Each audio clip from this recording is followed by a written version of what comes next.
our second to last Brewed awakening of the semester. For those of you that don't live by semesters of the year, this calendar year. I am Dr. Jamie Gates. I teach in the Department of Sociology and Social Work, and I'm director of the Center for Justice and Reconciliation that sponsors the Brewed Awakening Speaker Series. Of course, you know the Brewed Awakening tagline, serving fair trade coffee, tea, and speakers to stir the social conscience. So be prepared to be stirred this evening. So there is a little flyer out there on your way out if you want to know. The last Brewed Awakening is November 30th, a Thursday evening. It's going to be on the challenges of AIDS in Africa. We're going to have Nazarene Compassionate Ministries International here, going to be sharing with us their work on AIDS in Africa. And they have multiple strategies, multiple ways of getting involved. So another good time. If you're interested more, some of you are from off-campus. Welcome to our off-campus visitors. Department here. A wonderful, peaceful man. If you don't know David Barrows, who's our resident Quaker. And if you know anything about Quakers, you know they're peaceful people. So I want to say a hearty thank you and a big welcome to David Barrows, who's going to introduce our speakers. And this evening he's going to moderate our discussion, and he will welcome our guests. Thank you very much.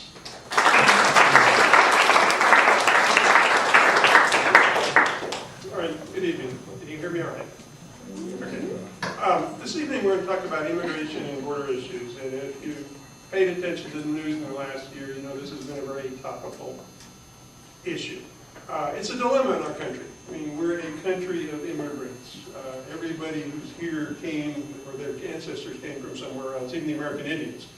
You know, they immigrated here from somebody else. So we're all immigrants. At the same time, sometimes we're not very welcoming to new immigrants. We got here and we closed the gate behind us. In San Diego County, we've had city councils passing legislation that's not friendly to immigrants. They can't live in their apartments, they can't gather for work or whatever. The other part of that dilemma is we're a nation of laws, and so part of this argument is many of the immigrants who are coming here come here by other than entirely legal ways. They don't get a visa and a passport. And so what do we do with that? I mean, these are dilemmas. Dilemmas are things that we have to think about, we have to struggle with. And so tonight we've got two speakers who will talk about different parts of this issue. We've invited Rob Harvey from the U.S. Border Patrol. Border Patrol is charged with patrolling the border. And that's their job. It's a law enforcement agency. Their job is to apprehend people, as they're crossing the border and other things. More recently, it's become Homeland Security, anti-terrorism work. And also, we've invited Christian Ramirez, who is National Coordinator with the American Friends Service Committee. American Friends Service Committee is a Quaker organization that has a Nobel Peace Prize for humanitarian work. And they've had a program looking at human rights along the border for 25 years. Something like that. So I thought I've asked each of the speakers to speak for a few minutes, maybe 20 minutes, and then we'll have time for dialogue, questions, comments, see what we have. I would remind us, and this is a respectful community, but these are hot button issues for some folks, and so I would like to be respectful of our guests on this campus. I mean, sometimes when we have these kinds of discussions in some venues, they get very abusive. And I don't want this to be an abusive venue. So, Inspector Harden, our officer.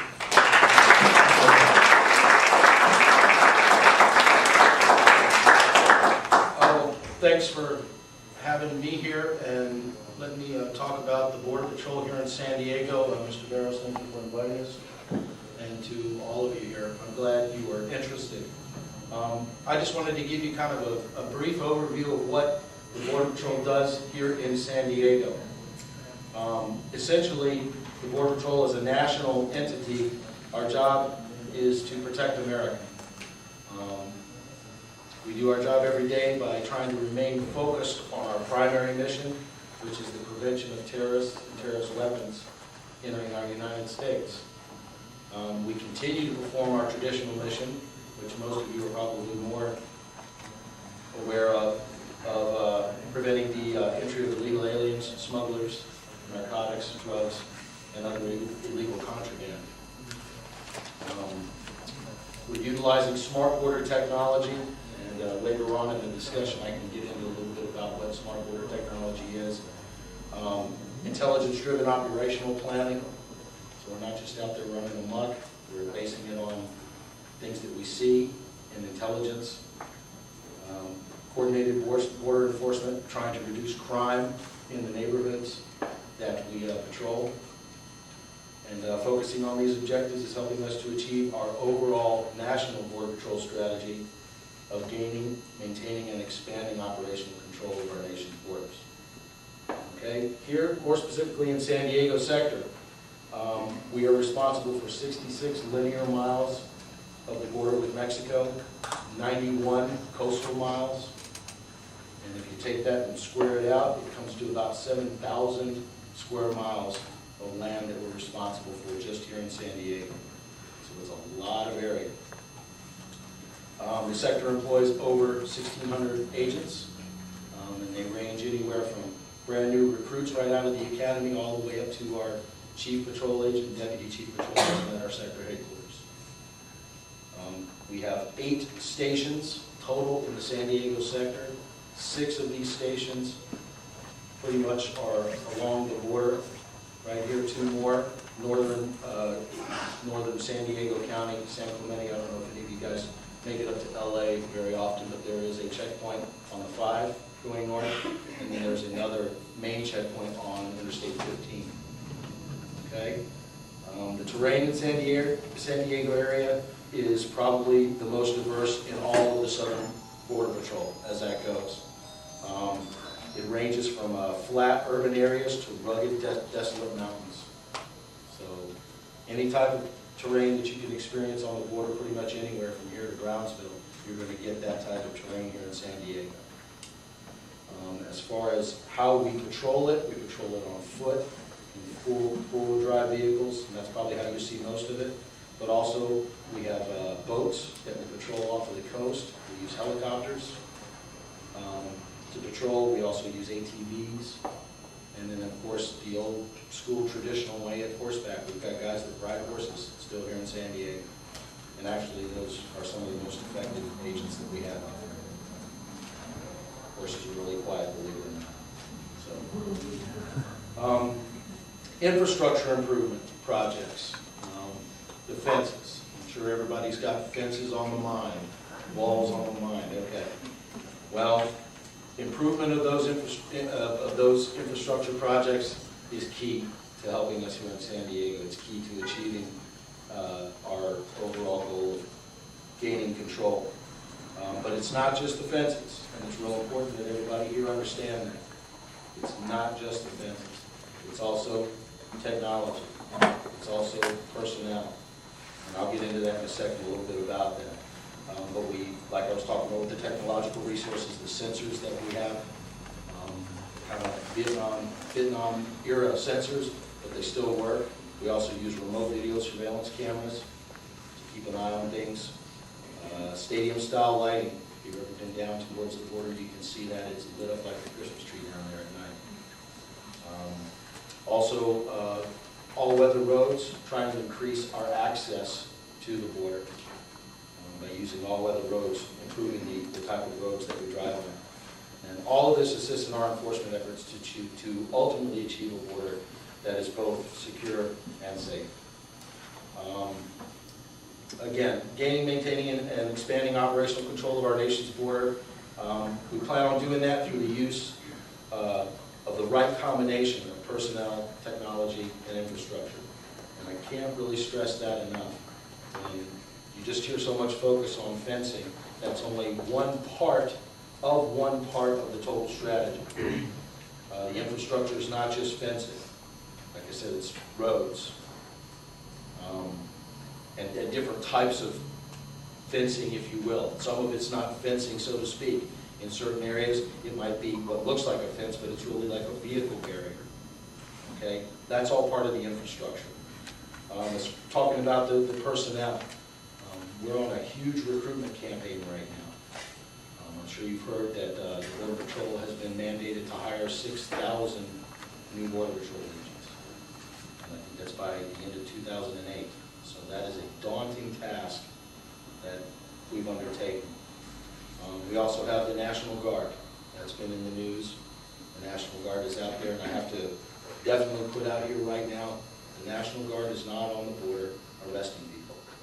They are out there as extra eyes and ears for us. Okay? The military is not out there encountering and apprehending people who may be crossing the border illegally.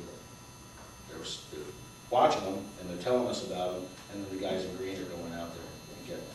And they've been very helpful. Also talking about personnel, mobility and rapid deployment of people and resources is part of our strategy as well. Being able to take resources within sector or out of sector and rapidly move them in to a place that may be miles away, hundreds of miles away. I know in my career, I have gone on several extended details to different sectors. And that's part of what of our strategy as well. Within sector, we have an operation going on right now where we have resources deployed from our checkpoints up north down to a checkpoint that we have in the brownfield area of operations out near Takati. There's a checkpoint down there. And again, all of that is based on what our intelligence is showing us as far as who's coming across, where the hot spots are. And we're trying to be able to address that more rapidly and effectively. Getting to the infrastructure, the primary fencing, the fence that's right there on the border. It's that Vietnam-style landing mat type stuff. That primarily serves to prevent vehicle drive-throughs. Not a lot of people know that. Obviously, it's not created or not built the best to keep people from climbing over it. Okay, but that wasn't its original intent. If you get down into the Imperial Beach area, where the border runs right next to the Ensenada Highway just on the south, just think of how easy, if that fence was not there, how easy it would be for somebody just to make the right turn real quick and boom, they're in the United States in a view. Okay, so that landing mat fence right there, even though it may not prevent people from climbing over it on foot, it's going to prevent a lot of vehicles from coming in. The secondary fencing, that's what's mostly in the news right now. We've got 9 miles of it completed out of the 14 total that has been scheduled to complete. There's still about 1.5 miles on the east to the foot of the mountains out there in Otay, and about 3.5 more miles to the west out to the beach. Couple of things about that fence. Basically what it does is it reduces our operational footprint. And I'm trying to explain this to you. Think about the Tijuana Basin, the Tijuana estuary area. Okay? There's a lot of environmental issues down there. Without that secondary fencing, that entire estuary area becomes an operational area that we have to operate in. If you just have that primary fence and no secondary fence, and the people climbing over on foot, within seconds, minutes to seconds, they are into that estuary area, and now you have both Border Patrol agents and people coming over the fence illegally who are running around in that area trying to get away, or we're trying to catch them. So putting that secondary fence in slows it down, slows the people from, once they cross that primary fence down, creates an enforcement zone for us to get to keep people from getting into that area, and it also keeps us from having to drive through. So what does that mean for the community of San Diego? That means it opens up more of that area to be able to use by the community. Okay, that's the idea. Well, is it working? Yes, it is working.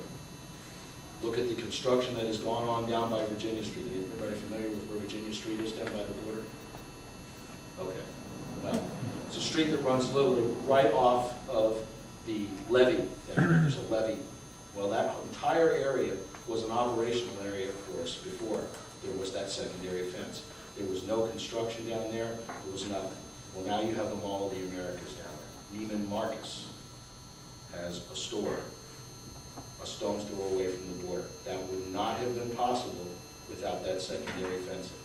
So it's bettering the quality of life for the residents of San Diego as well. So that's part of it too. We've got some cut and fill projects going on that are going to help with the environmental issues, and it's also going to give us better access to those areas. And we've improved, again, the all-weather roads, because some of the roads that we drive on now, when it rains down here, even when it's very rarely, but when it rains, we can't get to it. that's when the people come. Technology side of it. I already talked about the sensors and the remote cameras. We also use infrared scopes that work at night. Body heat helps us locate people more rapidly. We have something that's pretty new to the Border Patrol. We started it here in San Diego sector. It's caught on. It's a national thing now. It's called the Border Intelligence Center. Again, since everything that we're doing is intelligence driven, this center is extremely important to us because it helps us to identify what's crossing, where it's crossing, and to deploy our resources better toward preventing those crossings. SBI Net, if you really keep it up in the news, you'll know that that's kind of the Secure Border Initiative that Secretary Chertoff instituted, and it was recently awarded to Boeing this September. And we'll wait and see what happens with that, but that's going to be kicked off and is being actively worked on right now. As far as our challenges, we still have some challenges. Some of our border vulnerabilities are access to the border. We talked about those roads. In some remote places, our access is still very limited. So we're trying to work on that. Our eyes on the border, getting the video cameras out there, using the National Guard in strategic areas to watch what's coming across. We're still challenged by that. The tunneling, that's an extreme challenge for us. If they're not going around or over, they're going to go under, and they're going under. So getting the technology on board to address the tunneling issues is something that we're working on as well, and also our maritime activity. Anything coming around in the boats. With the merger of the Coast Guard in with DHS, they've taken an active role in helping us with that as well. A few statistics here in San Diego sector. Last year, fiscal year 2006, we had an apprehension number of about just a little over 140,000 people. Now that sounds like a lot, but if you go back to pre-infrastructure, pre-operation gatekeeper figures, 1994, we apprehended a little over 500,000 people just here in San Diego. So that's somewhere in the neighborhood of a 78% decrease in the number of people being apprehended. So people ask, is this infrastructure thing working? Is the technology, manpower, infrastructure, mission, and strategy working? You bet it. 78% it's working. We also saw a 34% decrease in the number of people from other than Mexico that were apprehended. We call them OTMs. It's a 34% decrease in those numbers. We were responsible for seizing approximately 31,000 pounds of marijuana and 81 pounds of cocaine. And total numbers of agents, 1,667 agents in San Diego active on duty right now. We also have some continued U.S.-Mexico relations, a couple operations that we're working on there as well. One of our programs is the OASIS program.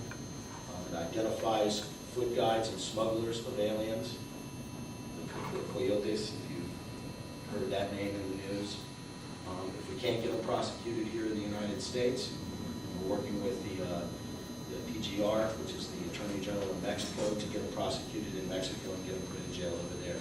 So we've got good binational relations going on. We've also got some other projects going on as well. So we're trying to maintain and increase our working relationships with our foreign counterparts as well.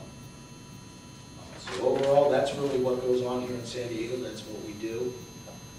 Again, it's really important for you to remember that it's a comprehensive strategy that involves personnel, infrastructure, and technology. All three of those things combined are what are going to help us to gain and maintain and then ultimately expand operational control of the border.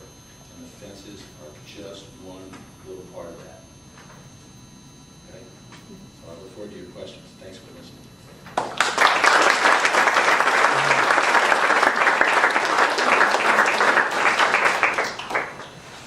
Thank you very much for inviting me to be here tonight. I want to thank Dr. Barros and Dr. Gates for the opportunity, and of course, Point Loma for hosting this very important dialogue. I think that it's telling of the importance of this event, particularly since the elections that we just had and so much tension that has erupted in the last few months as a result of the debate over immigration. I think that this kind of dialogue, this kind of debate, really is telling of what needs to happen in this country in order for us to have a civil debate around a very difficult issue, a very polarized issue, an issue that raises a lot of passions in folks. So I really appreciate that this happened. It really helps frame the importance of dialogue when it comes to immigration and other issues that are facing our country. I want to start by speaking a little bit about the history of the border. I think it's important for us to put the border in its correct context, in its historical context, and it's important for us to say that as the American Friends Service Committee, that this border came out as a result of violence, of war. There was a war between the United States and Mexico in 1848, concluded 1848, began 1846, and the outcome of that war was the division between the U.S. and Mexico that currently stands. And that's important to say because ever since that border was erected, violence and conflict has been an everyday reality for border residents. And I think that without saying that, it really limits the debate of the border to just what's happening today in Congress or in the debate over immigration. So because of that, because it is a border that was born out of violence, it was born out of war, it constantly needs violence to justify its existence. It constantly needs to attract tension in order to justify its needs. And I think that if I could fast forward to the last 10 years or so, when Operation Gatekeeper was launched along the San Diego-Tijuana border, Operation Gatekeeper was a tactic that was employed by the Clinton administration. It was then launched by Attorney General Reno, who was the head of the Department of Justice, who at that point was supervising the now extinct Immigration Naturalization Service and the U.S. Border Patrol. And the tactic of Operation Gatekeeper was, in essence, to push the migration flows away from the urban areas and into the remote terrains along the San Diego County region, particularly the eastern county, where we find a whole lot of very dangerous terrains where not only undocumented migrants, but several U.S. Border Patrol agents have lost their lives securing the border or folks attempting to cross through that part. So it's a very dangerous area. And that was the intention of Operation Gatekeeper in 1994 when it was launched. But just months before Operation Gatekeeper was launched, President Clinton, the Mexican president, and the Canadian Prime Minister were signing the North American Free Trade Agreement, which in essence destroyed the barriers between these three countries, allowed goods and capital to cross the borders of these three nation states. So the ink had not yet dried on the NAFTA document when the walls were being put up along the U.S.-Mexico border through Operation Gatekeeper. And this is telling of how ironic and hypocritical the debate over immigration is. On the one hand, we have allowed products and capital to cross borders without any restrictions. And on the other hand, we have erected walls to keep workers away from entering the same globalized economies that NAFTA has helped create. So this is the framework that I think is important to also discuss the issue of immigration. So we have this very ironic situation at the border that we have Operation Gatekeeper allowing transnational companies to set up shop not only along the U.S.-Mexico border, but in Mexico. And we have folks literally waiting behind the fence to come across and perhaps work at those same stores where we are shopping in San Isidro. And this is the most ironic situation that we have with the U.S.-Mexico border and its enforcement policies. So in essence, it makes the job of Border Patrol agents very, very difficult, because policymakers are sending two distinct messages. On the one hand, they're saying, let's keep the undocumented workers out. On the other hand, they're saying, they're coming here for work, and we're pushing them away from their home countries. Welcome. All they have to do is cross through this very dangerous terrain, this very dangerous course along the U.S.-Mexico border. And if they're lucky enough to survive that trek, if they're lucky enough and strong enough to survive crossing through mountains and deserts, they will have a job. There were 3 million undocumented folks in the United States in 1986, the last time that the U.S. Congress passed an amnesty under President Reagan. That was 20 years ago. 3 million undocumented people received regularization 20 years ago. 20 years later, conservative estimates put the number of undocumented migrants at 12 million. So this is another sign that the enforcement policies are not at par with what we are promoting as a country in other parts of the world. The same policymakers that launched the North American Free Trade Agreement and dislodged workers in Mexico are the same policymakers that created Operation Gatekeeper. And NAFTA is one clear example of a NAFTA and the negative impact it has had not only on U.S. workers but also on the Mexican labor force, is the issue of corn. As you probably know, Mexico was a country that gave corn to the world. Corn was first domesticated by Mexicans in pre-Hispanic times, and now about 80% of the corn that is consumed in Mexico comes from Iowa.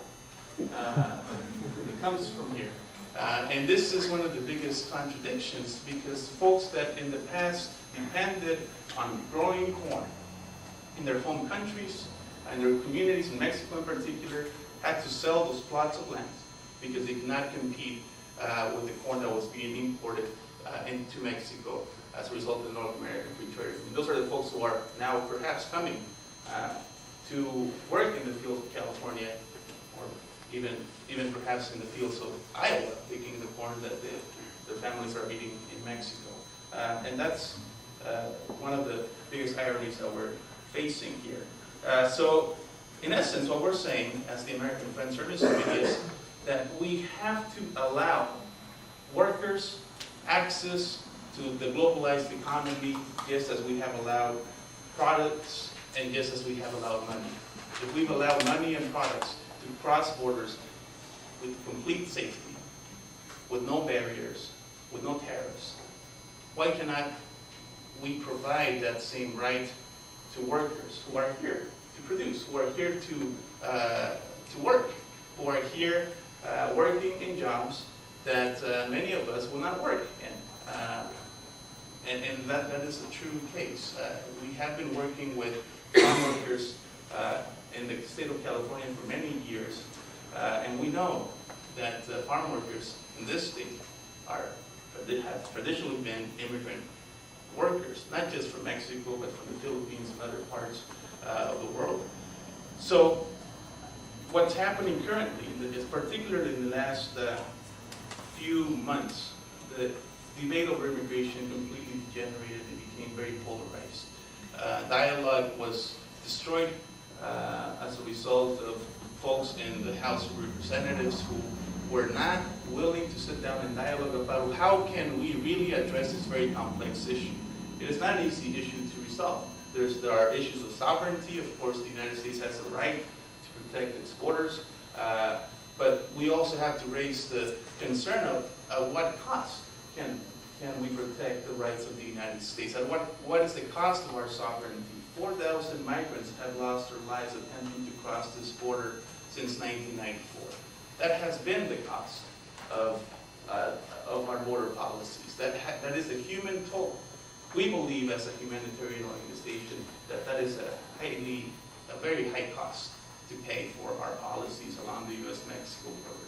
So we have been urging policymakers in the House and the Senate for 2 Congresses now to sit down and dialogue about these issues. And the response from the House and to some degree from the Senate was to pass anti-immigrant legislation to create an enforcement-only policy. And that has created all the different debates that you may all have seen on TV or on the newspaper, and that prompted many of the marches that you saw across the nation earlier this year. Tens of thousands of people, if not hundreds of thousands of people participated in one of the most, the largest mobilizations that this country has seen, at least in the 21st century, if not, I dare to say, probably the largest mobilization since the Vietnam War era. And this has created a polarized society. I believe that there is opportunities for dialogue. I believe that now, since the result of the new election, those possibilities are greater than they were before Tuesday's election. I believe that events like this promote that kind of dialogue. And I think that the only real way to arrive at a humane solution to the immigration debate is to have a dialogue, to have this kinds of debates. We don't believe that we have the solution to resolve this problem. But we have to continue to state that only when we recognize the inherent rights that all human beings have, and those inherent rights are represented in our policies, can we really move forward and address those issues. We don't believe that human beings should be degraded to the point of them being illegal. We don't believe that a human being could be illegal by nature. We believe that all people have rights, and that it is time now for this country, for this society, for our society, to really understand that unless we are willing to put aside our fears, unless we are willing to put aside our attitudes towards those that come from other places, can we really sit down and have that dialogue. Unfortunately, for 4,000 migrants, men, women, children, the dialogue has been too late. It is time for us to sit down, and I really look forward to have that kind of dialogue in the next few minutes. So thank you very much. All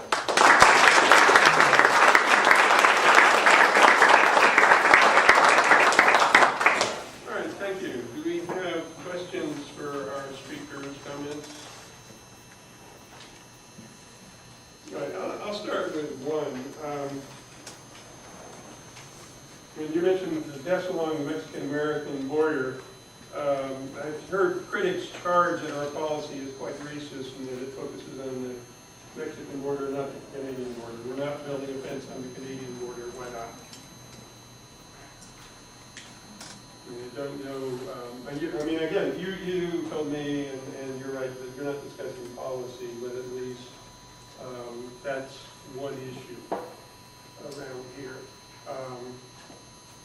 Our concern about immigrants has often focused on the dark-skinned immigrants and not the ones from Poland and Ireland.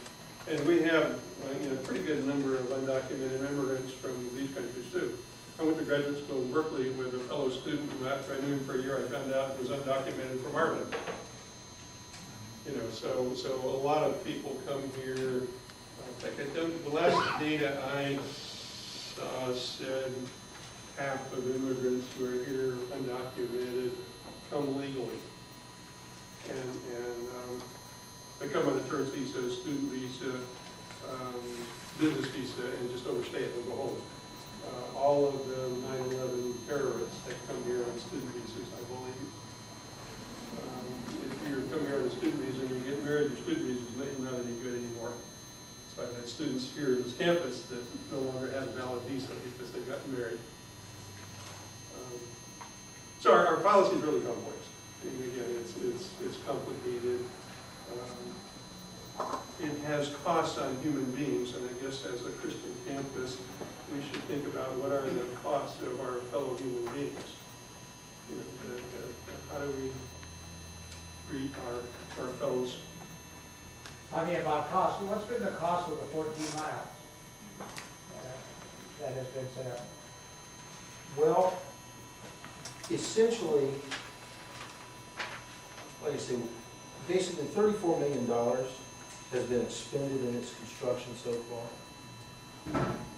Okay, and the National Guard provided most of the labor for it, for what has been constructed, and then continuing construction is going on the remaining, I guess it's a total of 5 miles, 3.5 miles one direction, 1.5 miles the other to complete the 14 miles. We have 9 miles already completed. Matter of fact, I was out there last week, and the National Guard was working on the easternmost portion of continuing to extend that. So the National Guard built the first part?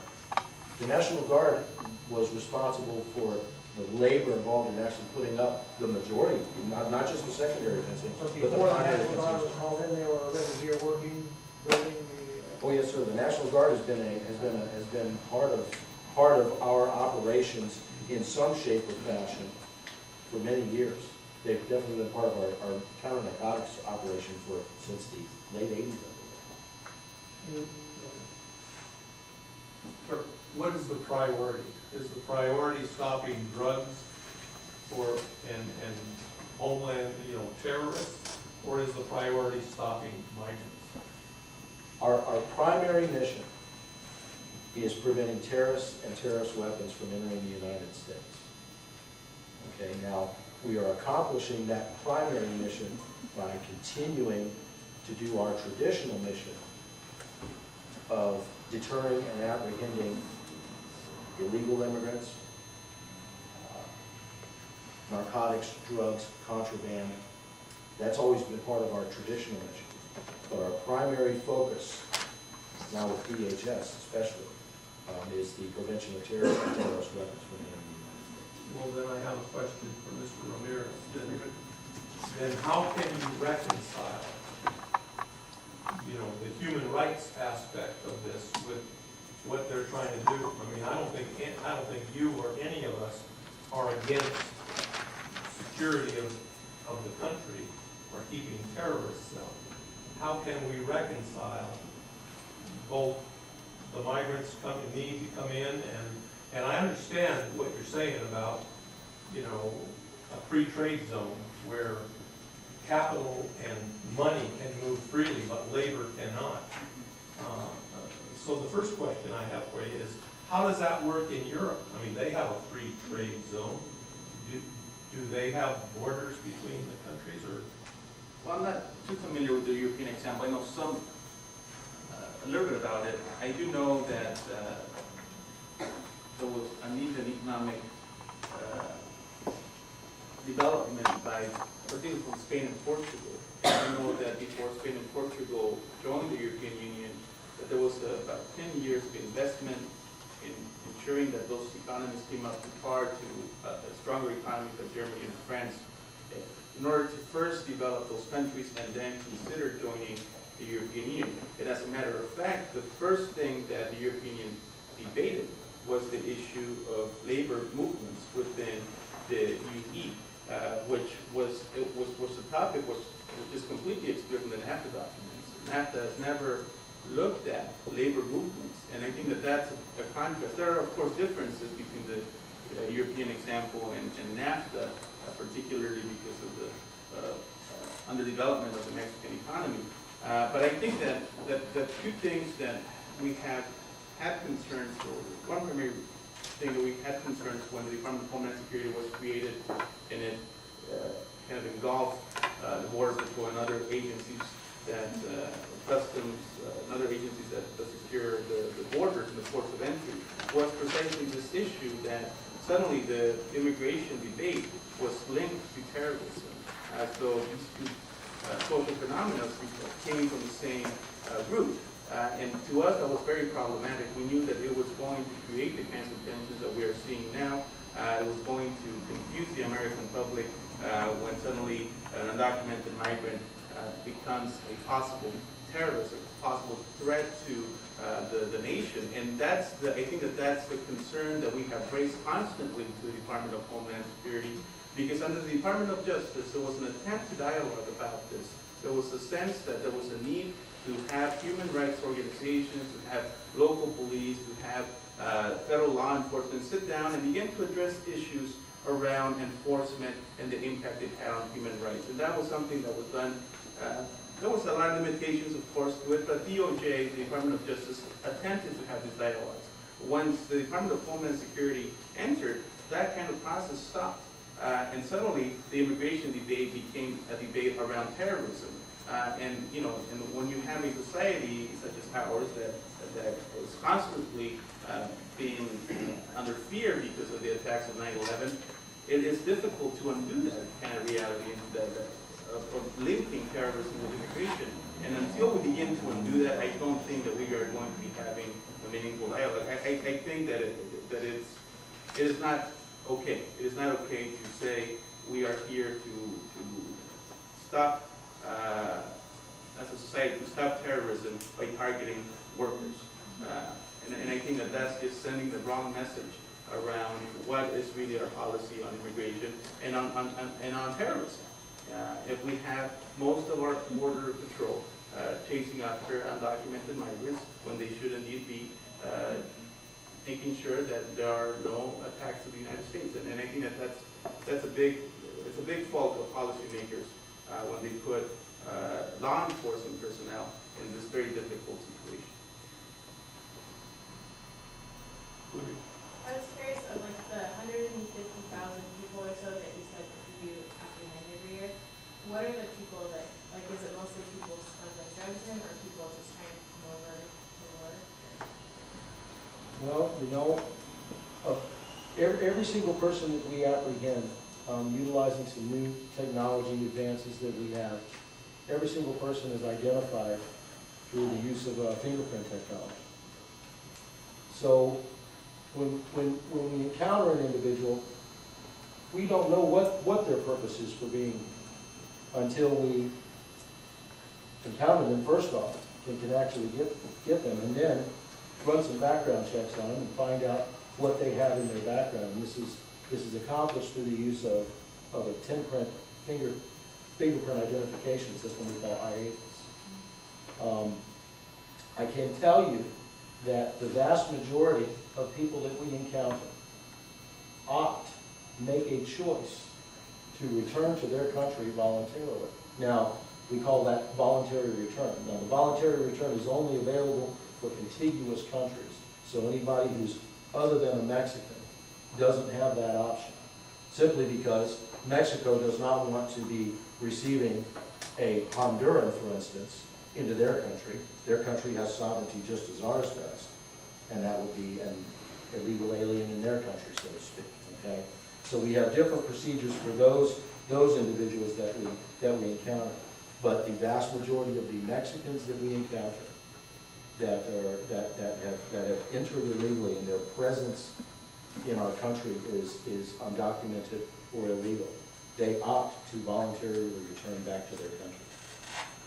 If you give them that option, that means they're not suspected of any other crime, smuggling people, smuggling drugs, terrorism, or anything like that. Yes, like I... So they're just a worker. Exactly. Well... Potentially. You don't have any reason to suspect. Exactly. We run the checks on them. There's nothing that comes up in those checks that should warrant us to be concerned about that individual on a criminal level. They're administratively returned, or administratively processed, I should say, and then returned to their country. And that generally happens within a couple of hours. Okay? Along that same line of questioning, what I read in the paper, the only terrorist that has been apprehended was coming across the northern border. Have there been any terrorists apprehended through the southern border? Well, I'll try and explain that process to you as best as I can. When we encounter somebody who may have an interest, we have special interest aliens is what they are called, that are from specific countries. Okay, there are further checks done on those individuals. Everyone again is 10 printed. Okay, if they come from a specific country, and these are policies that come down from our headquarters in Washington D.C. Okay, so let me caveat this by saying, I don't make policy. Okay, it is not up to me to question those policies or pass judgment on them as well. My bosses tell me what I'm supposed to do, and I go out there and do it. Now, obviously, it needs to be correct and moral. You know, nobody's going to follow an immoral order. Okay, and the discussion about whether that is moral or not is not for me to have here. Okay, just wanted to get that out there for you guys. Okay. Now that we have this policy in place, if we encounter someone from a special interest country, that person's information is run through a higher level of checks. If there is an interest shown in that individual, then they are generally turned over to a joint task force, which may involve FBI agents, along with Department of Homeland Security personnel, and that person is, our interest in them, the Border Patrol's interest in them is done. What occurs after that is for another person up here to tell you about. And generally, in my line of work, the less I know, the better off I am. Okay? So there's several different interested entities in individuals that are encountered. We are the front line of that. There are several levels beyond us, of which, you know, I wish I could tell you, but I don't know. And is Mexico a special interest country? Mexico is not a special interest country. But Iraq is. Yes, sir. And San Diego has, I don't know, 25,000 Iraqis, and I know that there, now and then there's been Chaldean Christians who are Iraqis in Tijuana trying to join relatives over here. And so if they get picked up, they're not just like another Mexican from the Border Patrol. You have to do whatever. Well, again, if they are Iraqis that are still Iraqi nationals of Iraq, Yeah. then yes. Now, are we, you know, now you're starting to get into the naturalization of things. Are these Chaldean Iraqis, have they naturalized as Mexican citizens, Yeah. and are they Mexicans now? Okay, it's much more complicated than it sounds on the surface, and without getting into a really long discussion about that, which I'll refer to. All right. Ted. I'd just be really interested in what your honest opinion is, or your take is on the Minuteman project. From this personal standpoint, or even the Border Patrol. Well, the Border Patrol, who I'm representing this evening, maintains a neutral stance on any type of a citizens group and their right to peaceful protest. That's one of the wonderful things about being an American, is that you have the right to peacefully protest against policies and practices that you think are incorrect. My personal opinion, I'm going to give you kind of a standard answer. It's really not appropriate because I'm up here representing the agency. But more so than that, any type of a public expression of my personal opinion wouldn't have any effect on our policies anyway. So without saying it really doesn't matter what my personal opinion is, it really doesn't matter what my personal opinion is. Because it's Mission impossible here. because it's not going to affect how we do things in the long run. Okay? When I put on this uniform every day and go out and enforce the laws and the policies, that's my job. And it's not appropriate for me to pass judgment on this policy. Sir. Question, assuming there will be a change in the administration and it'll become a democratic country again in the presidency, will the Border Patrol have a change and kind of fund priorities? Again, I don't know. I mean, you're saying you're calling for 6,000 people to be elected by 2008, to be instated, right? Yes, sir. So, I mean, is it possible they'll be laid off by the new presidency in 2009? Again, commenting on recent elections and recently passed legislation, that has to go through several different other layers before it comes down and affects me. And I can't speculate on something like that. It would send an incorrect message, and I just don't know. I don't know how that's going to affect us. Yeah, and there have to be changes in legislation to affect that, so we don't know what's going to happen. Oh, No, I was just going to be, just out of curiosity, how did you become a border patrolman? Did you go through a recruitment process, or how were you recruited? Nice question. I just was wondering some background. You know, I was living in the Washington D.C. area, and I was working with a gentleman who was teaching some self-defense classes. And we had a couple Border Patrol agents come out and take our self-defense classes, and I got to help out with those classes, met the guys, and they were like, hey, you know, we're hiring a lot of people. You should maybe sign up and take the test.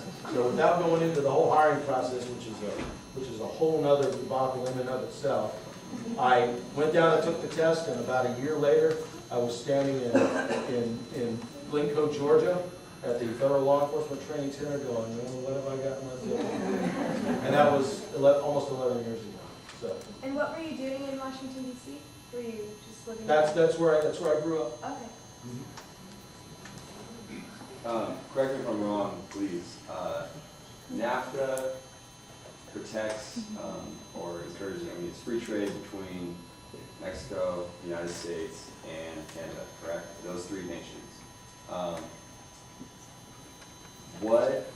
And we talked about resources of land, resources of goods, and capital being able to flow freely, and then also labor as a resource, and the discussion of whether or not that should also be allowed to flow freely.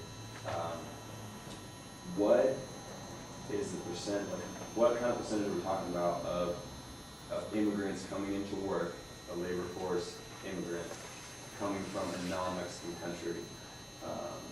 And what would need to happen within NAFTA in order for maybe Mexico's border, or southern border, also be controlled so that could function? You know what I'm saying? At least, like, what's the percentage? I don't know. Don't have a percentage right off the top of my head, but I can tell you that since 1994, when NAFTA was introduced in Mexico, particularly in the southern states of Mexico that were mostly had an agricultural-based economy, not only were there armed uprisings, peasant armed uprisings in several states, but also the poverty life diminished. And in the case of the state of Oaxaca now, which is going through a very tumultuous time, about 80% of Oaxacans have a family member in the United States. And this has only happened in the last decade or so. And, you know, there are more examples like this. But I think your second question, or second part of your question about what Mexico should be doing at the southern border, I think you mentioned something like this, right?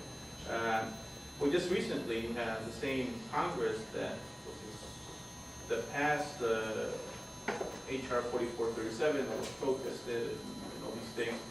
It's a Congress that also approved the Central American Free Trade Agreement, which in essence creates a free trade area in Central America. This has also already began to create a situation in which Central Americans are using Mexico as a bridge. Mexico has militarized its southern border since 1994. There are military there. There are gross violations of human rights in the southern Mexican border as well.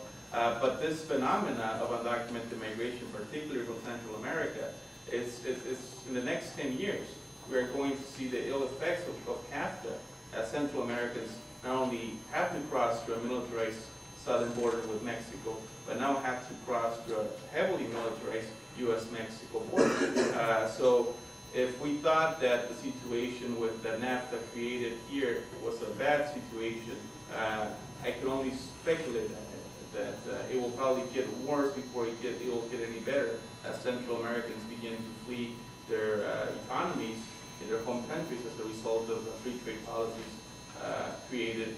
imposed by international institutions. There are some good, I think that there are some good hopes in Central America. There are elections that are happening. There are people who are electing governments who are opposing free trade policies in Central America. So I think that we might see some changes in Central American policy makers, but the damage is done, and we do expect, as a human rights organization, to begin to see more migration from Central America. And I'm sure you've probably seen this already, more Central Americans coming through Mexico. So it's something that we expect to happen in the next few years. Do you have any kind of number or anything, I don't know if it was like non-Mexican or non-NAFTA incorporated persons that come through the border? Well, the other than Mexican numbers, I might have something in here that I printed out. I'd have to look and really dig down for it. I do know that our other than Mexican numbers, as far as what we have encountered here in San Diego, we saw a 34% decrease in the number of those people apprehended in fiscal year 2006. If you're not talking about Mexican American, Latin Americans, it's very likely they're not coming across the border. I mean, there's at least 100,000 Chinese, Filipinos, Irish, Poles that are undocumented in the United States working. All of those have over 100,000, some of them several hundred thousand. But they don't come, primarily they don't come through the Mexican border. They come in here on a tourist visa. A lot of the Chinese are brought up to the coast and dumped on the coastline lines and just so much more brought ashore on small boats. I've read several cases where they apprehend somebody.